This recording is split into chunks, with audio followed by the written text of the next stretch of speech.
Oops. Rotate to your voice. You can't turn your phone while. We're not turning our phone while live. We're on. We're a little blurry. Good morning. I'm just going to get short. It's there. There we go. Okay, it's a floor shot. We use it as a wall shot. It's good. Good morning, everybody.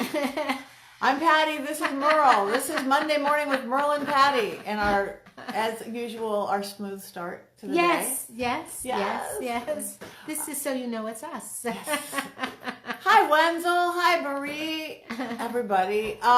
Anyway, this is where we talk. Hello, Marie. How are you? And we're sideways.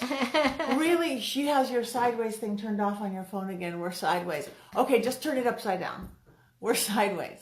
Well, what are you talking about? They're sideways. No, we're straight no, up. I don't know. You guys are sideways. Turn your damn head.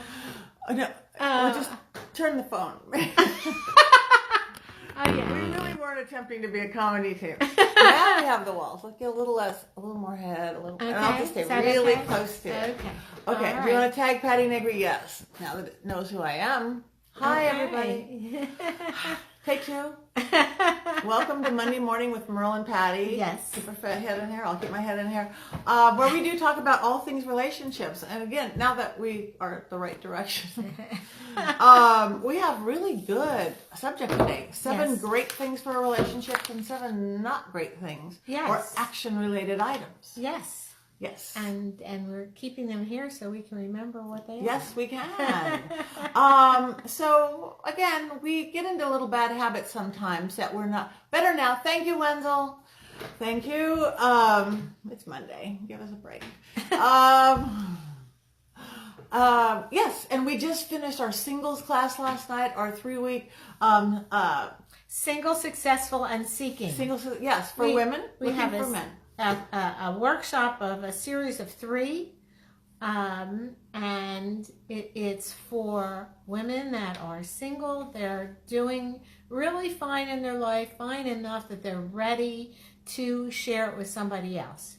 And we just finished our 3rd one, and We have great women in there. If We any of you are do. watching, you guys are rocking the house. oh, absolutely. And so it works really well.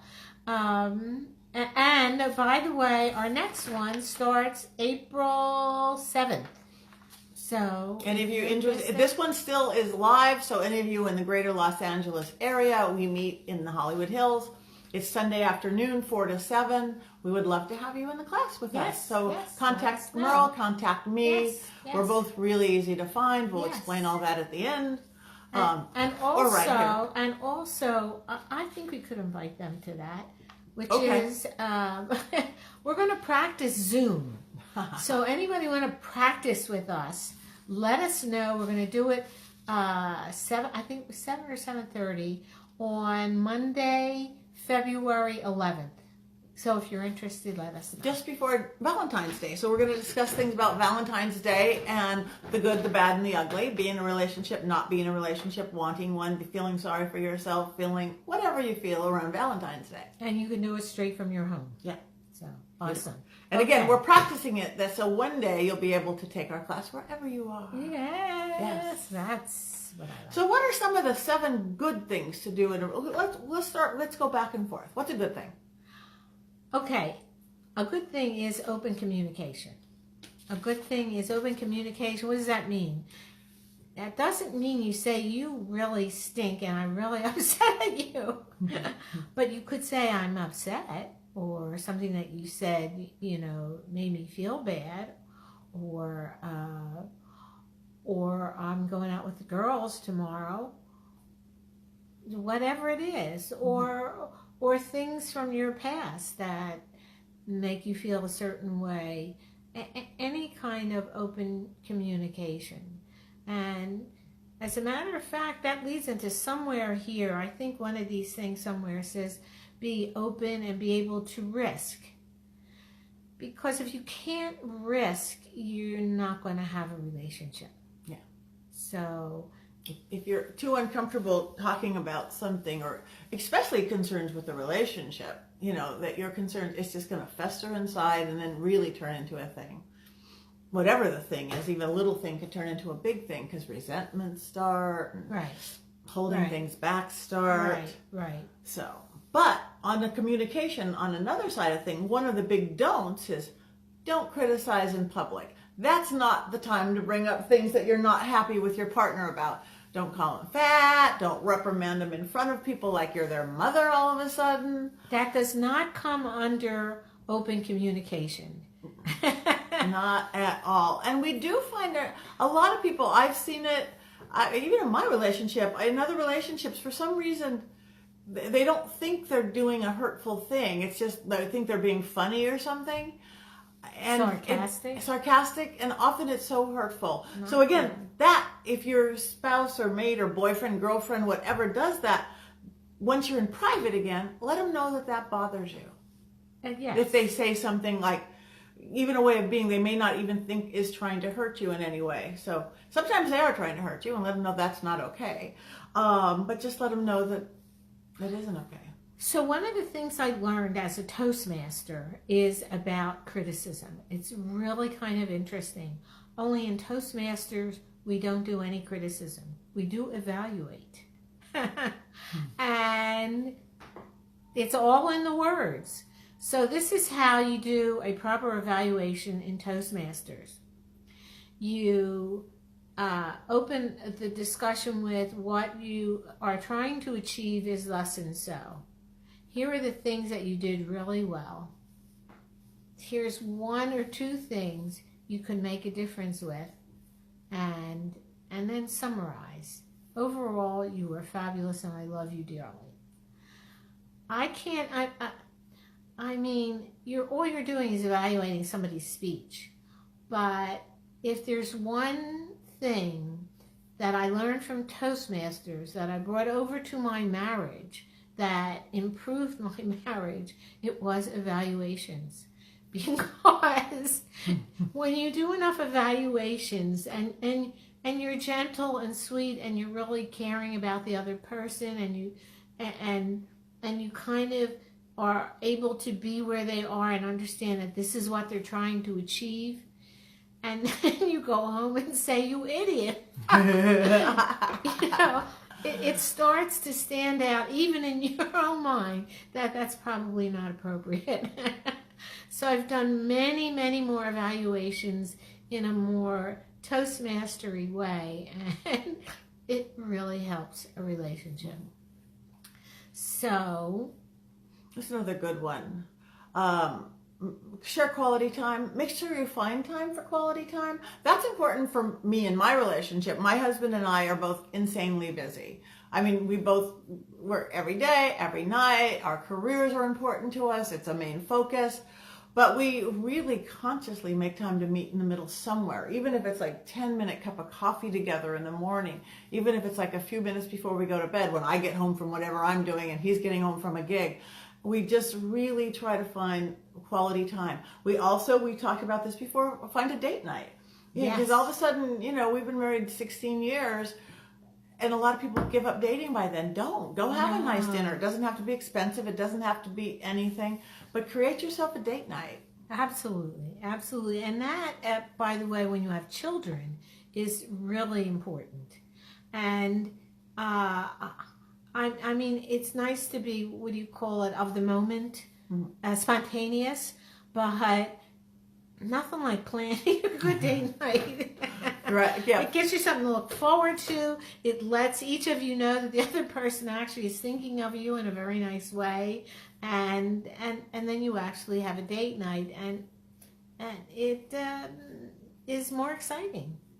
It's not too planned. It's when you're single and you're going out, you plan date nights. Why can't you do that when you're married or living together or in a relationship? In relationship. Yeah. So yes, that's I think is a very good thing. And the opposite of that, by the way, is to give your partner space. So they don't have to do everything with you, and they don't have to account for every second. And if they go out with the boys or the boys or the girls or whomever, It's not about being jealous. I mean, because you're going out with the boys and the girls that are a part of your job or wherever you meet your friends. So at Daniel Hall, hello.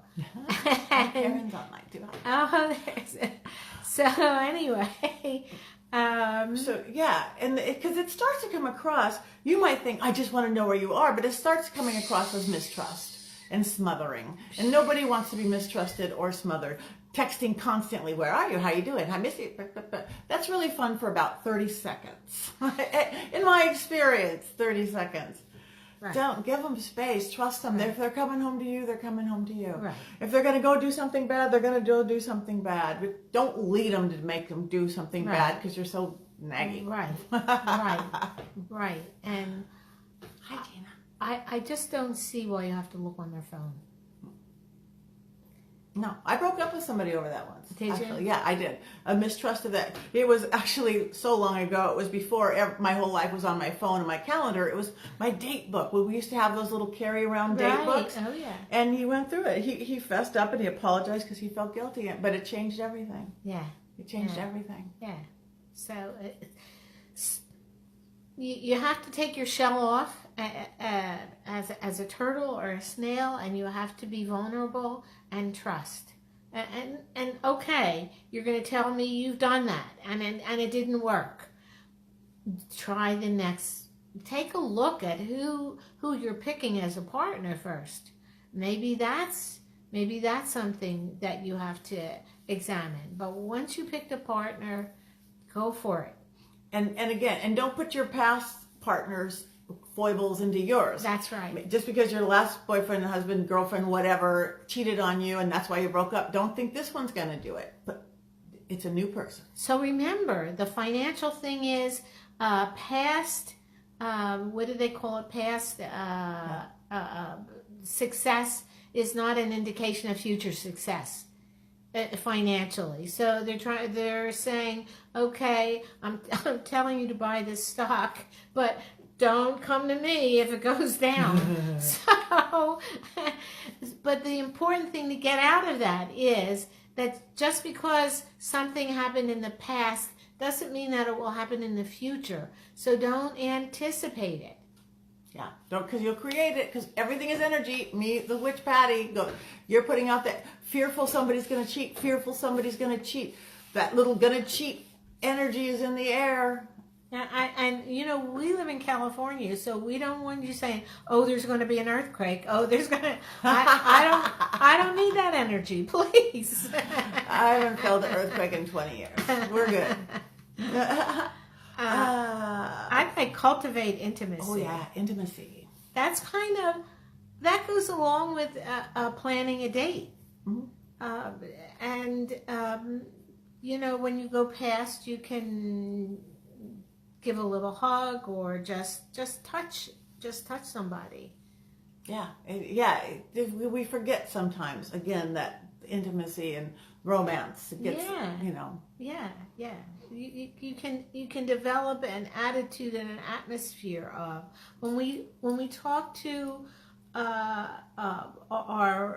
the women about how to make space for a man, a partner in their life. Some of it is to go around your apartment and look and make things that would be welcoming if a partner, if a man, or whoever comes into your apartment. Make that space in your heart, in your time. It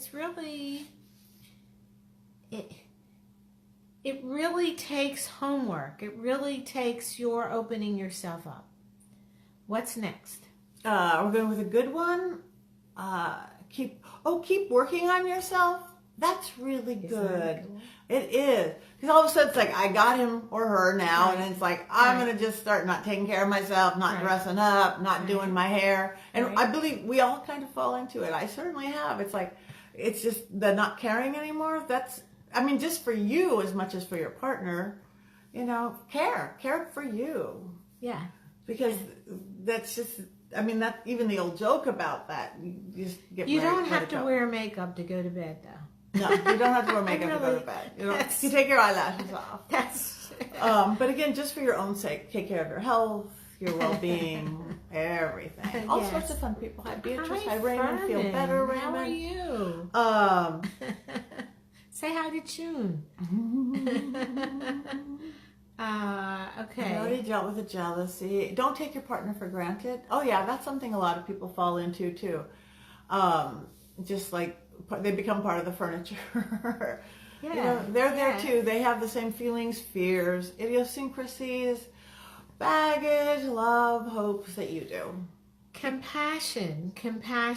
Honor their dreams. Honor your own dreams, by the way. And oh, this I think is really important. Don't belittle their sexual ability. If you think you're going to get it better by belittling it, No.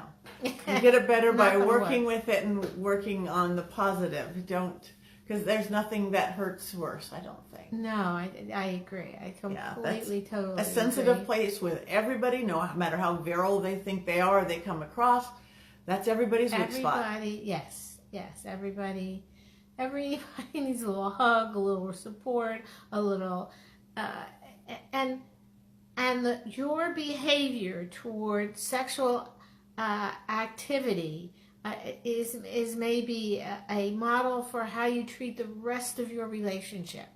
So if you treat it with compassion and sensitivity and support and enjoyment, a little bit of intrigue, all those things, then that's what you're bringing to the whole relationship. And if you're not, take a look, because Why? Is it you and you're closed off in it? Is it the partner, they're closed off? Is there, resentment or stuff not dealt with? Or are they not the right partner? Yeah. yes, but when you start seeing everyone else around you as being terrible, you better just turn around and look at yourself and see why you're seeing that. And sometimes you get really mad at other people because you know why? Because they reflect what's going on with us. Yeah. At like they always put things off. Oh, but do you always put things off? Oh yeah. That little finger point. One towards them, three towards you. Oops. And the stuff that agitates you. Meet them halfway. I like that. Yeah. The compromise.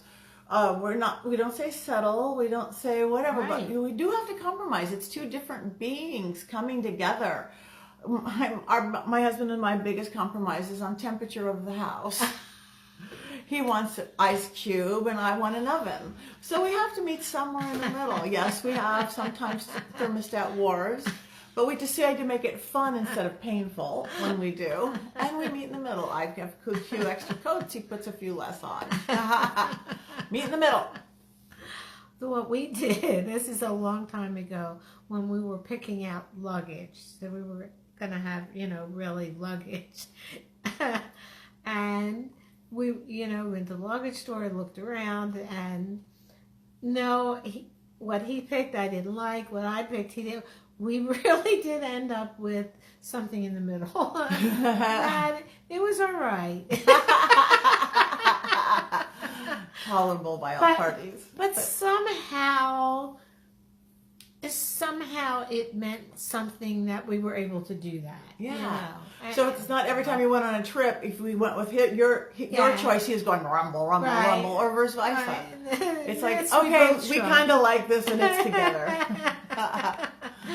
But I guess it signified that we were able to compromise, that we were able to respect the other person's feelings and opinions and taste. And so it made us feel good about each other going forward. I think that's what it was. Right. We have two good comments, Gina and Raymond. Raymond, someone asked me, can you love your partner and not like them at the same time? Sadly, yes, but you've got to figure that one out because love does not carry a relationship, I'm sorry to say. You have to like them. And if you love them, you probably do like them. There's probably one issue that's bothering you or that you don't like, that's one of those things you need to communicate about. What do you think, Merle? I don't know.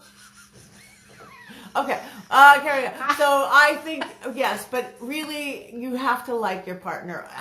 There's a lot of weird dysfunctional relationships. So I love him, but it beats me up literally What or does that figuratively. mean? That's not okay. I'm not always sure when you love them and you don't like them. Do you mean that they're great at sex, but they're not somebody you want to live with, or you have trouble living with? What does that mean? What is I love them, but I don't like them? Yeah, so more clarity, Raymond. Well, but again, in a sense, sometimes your family is like that. I mean, you have a sense of connection. We were talking about connection yesterday. Well, you have a sense of connection. Maybe that's what they're saying. In the same way that you have a sense of connection, it's a different connection when it's family, when it's probably sexual. But they're not people you would pick. Like some family members are not people you would pick as friends, but you love them because they're family. You have to. Yeah, right. Yeah. And Gina just said, car dance compromise. Okay, that's turning something that you have to deal with, a thing that could be an issue, making it fun. My husband and I, we both leave and go a lot because of our lifestyles. And we have to park tandem. Our driveway is up and down. So instead of the agitation of 1,000 times a day, can you back out your car? Can you move your car? Can I get behind you? You're behind me. We decided to just change the term of dance. Do you want to dance? It's the car dance. So it's the same agitating procedure. You got to go get your keys and move the car. But now it's a dance. It's the car dance. It changed the whole energy of it. Yes. So little things like that you guys have that are just things that have to be dealt with, whether relationship, whether work schedules, come up with new perceptions or ways of looking at that. Even funny names, words are very powerful. Totally, by the way, that's totally brilliant. Brilliant. I'm brilliant. I've been to car dance. But it does. You want to dance? Yeah. You want to dance? All of a sudden saying like, can you move your damn car? Same thing. We do the same thing, but it's completely different. Thank you, Gina. And thank you, Raymond, for giving us a question we couldn't completely answer. We love that. Well, he's not crazy about it. But I think we got close. Yeah. So anyway, there's lots of do's and lots of don'ts, but look at them in your life. What's working for you if you're in a relationship, what isn't?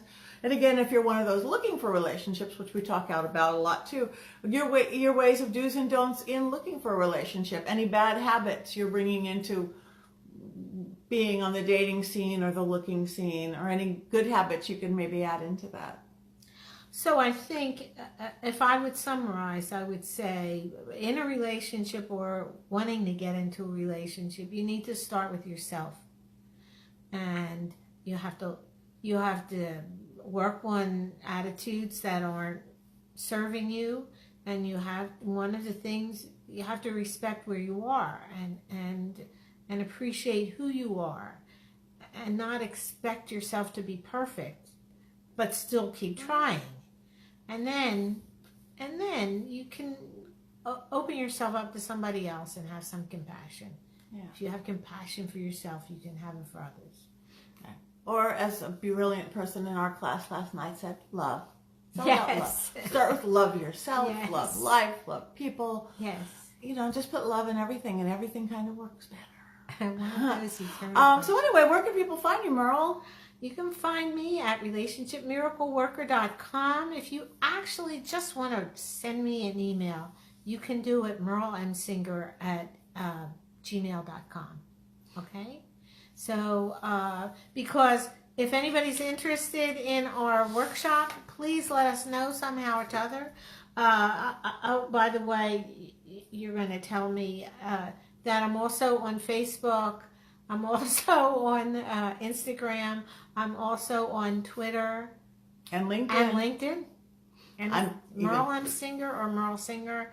and I have a book, and she's going to have a book. Oh My God. book is in hand. It's a test copy, Old World Magic. She's got Cracking the Relationship Code. Yes. It is great for people looking for a relationship and people in a relationship. Yes. I am PattyNegri.com, Facebook Patty Negri. I can't take any more friends, but you could follow me and like me at Patty Negri Psychic Medium, my professional page. Instagram, Patty.Negri. Twitter, at Patty Negri. LinkedIn, I'm trying to remember to post sometimes there. I don't really follow through though. But we both have newsletters. Sign up. We're really nice ladies. Be our friends. And come back next Monday at 11 a.m. Pacific, 2 p.m. Eastern, and whatever you are in the middle of the world and around the world. That's it. It's all about love and relationships. Reverse relationship, you, and thank you. Yay! Yay! Bye! Bye-bye. I think goodbye.